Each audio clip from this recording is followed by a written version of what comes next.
అరుపెరగకుండా పోరాడి తెలంగాణ సాధించిన TRS party ఆవిర్భవించిన రోజు.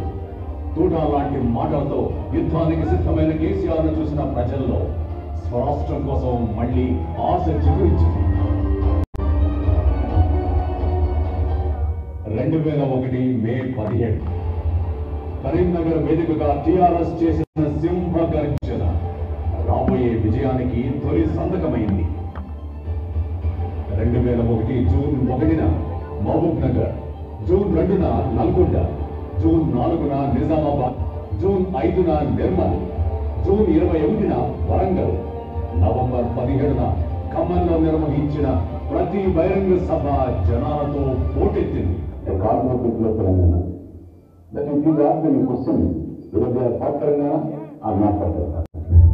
కేసీఆర్ అనార్ఘడ వాగ్దాడితో, అద్భుతమైన వాదనా పటిమతో, అహింసే ఆయుధంగా చేసిన ప్రసంగాలు, సభలకు హాజరైన లక్షలాది జన సందోహాలతో పాటు యావత్ తెలంగాణ తమ ఉద్యమానికి సమర్థ నాయకత్వం దొరికిందని సంబరపడింది.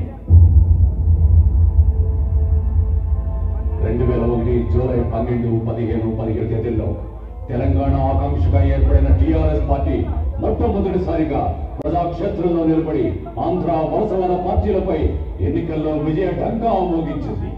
స్థానిక సంస్థల ఎన్నికల్లో అత్యధిక స్థానాలతో పాటు కరీంనగర్, నిజామాబాద్ జడ్పీలను సైతం కైవసం చేసుకుంది టిఆర్ఎస్.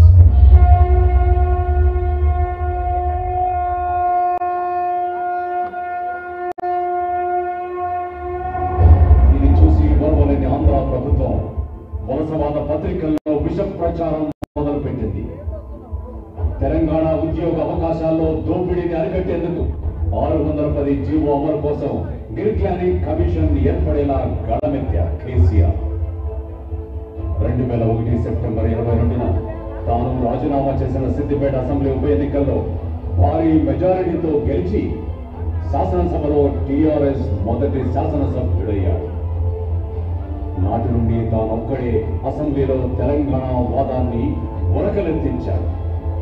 జై తెలంగాణ అన్న ప్రతి ఒక్కరిని కలుపుకుపోయాడు. 2002 నవంబర్ 25 నుండి 2003 జనవరి 6న భారీ సభ నిర్వహించే వరకు జల సాధన ఉద్యమాన్ని ఉరకలెత్తించాడు. 2003 మార్చి 27న తెలంగాణ నలుమూలల నుండి తరలివచ్చిన అశేష జన సందోహం 1000 కార్లతో చేసిన ఢిల్లీ యాత్ర, జై తెలంగాణ నినాదాలతో తొలిసారి తెలంగాణ ఉద్యమ సెగను చవిచూసింది దేశ రాజధాని. 2003 సెప్టెంబర్ 9న కొత్త రాష్ట్రాల కోసం ఏర్పడిన నేషనల్ ఫ్రంట్ కన్వీనర్ గా కేసీఆర్ నియమితులయ్యారు. జాతీయ పార్టీ అయిన కాంగ్రెస్ సైతం జై తెలంగాణ అనిపించి తెలంగాణకు అనుకూలంగా మార్చాడు కేసీఆర్. 2004 టిఆర్ఎస్ పోటీ చేసిన తొలి సార్వత్రిక ఎన్నికలు సమైక్య టీడీపీని కాంగ్రెస్ తో కలిసి మట్టి కనిపించి 5 ఎంపీల్ని 26 మంది ఎమ్మెల్యేల్ని ఒంటి చేత్తో గెలిపించారు. అసెంబ్లీలో టిఆర్ఎస్ హవా ఏంటో చూపించాడు.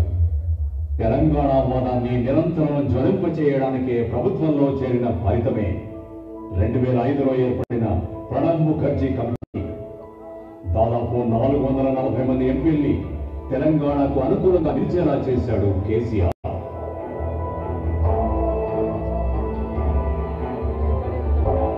2006 సెప్టెంబర్ 12 తెలంగాణ ఇస్తానని మాట మార్చిన కేంద్ర కాంగ్రెస్ ప్రభుత్వ విద్రోహానికి నిరసనగా కరీంనగర్ ఎంపీ పదవికి రాజీనామా చేసి మళ్లీ ప్రజల్లోకి వెళ్ళాడు KCR. UPA government has betrayed the people of Telangana in protest of the non-compliance of the promise made by the UPA government. I am tendering my resignation.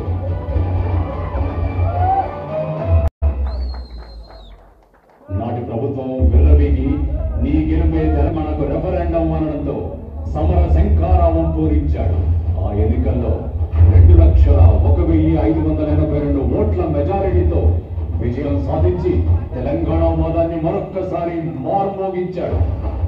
Telangana Zindabad, TRS జిందాబాద్, కేసీఆర్ జిందాబాద్. ఈ ఒక్క గెలుపు తెలంగాణ వాదుల్లో మరొక్కసారి ఆశలు చిగురింపచేసింది. ఈ గెలుపుతో 2006 డిసెంబర్ 22న నల్గొండలో నిర్వహించిన తెలంగాణ ఆత్మ గౌరవ సభ దద్దరిల్లింది. ఇంత జరిగినా స్పందించని ప్రభుత్వ తీరుపై తిరుగుబాటుగా 2008 మార్చిలో టీఆర్ఎస్ ప్రజాప్రతినిధులంతా రాజీనామాలు చేశారు. 2009 ఎన్నికల్లో అన్ని పార్టీలు తెలంగాణ ఏర్పాటు చేసే దిశగా గత్యంతరం లేని పరిస్థితులను సృష్టించాడు కేసీఆర్. ఆంధ్ర పార్టీ టీడీపీని సైతం తెలంగాణకు అనుకూలంగా మార్చి కలిసి పోటీ చేసింది టీఆర్ఎస్. 2009 అక్టోబర్ 9 రాష్ట్రపతి ఉత్తర్వులోని 14F పై సుప్రీం తీర్పుతో హైదరాబాద్ ఫ్రీ జోన్ అనడంతో తెలంగాణ అట్టుడికిపోయింది. 14F రద్దు, తెలంగాణ ఏర్పడే లక్ష్యంగా కేసీఆర్ చచ్చడో తెలంగాణ వచ్చడో అని చేసిన సింహనాదం ఢిల్లీ వీధుల్ని వణికించింది.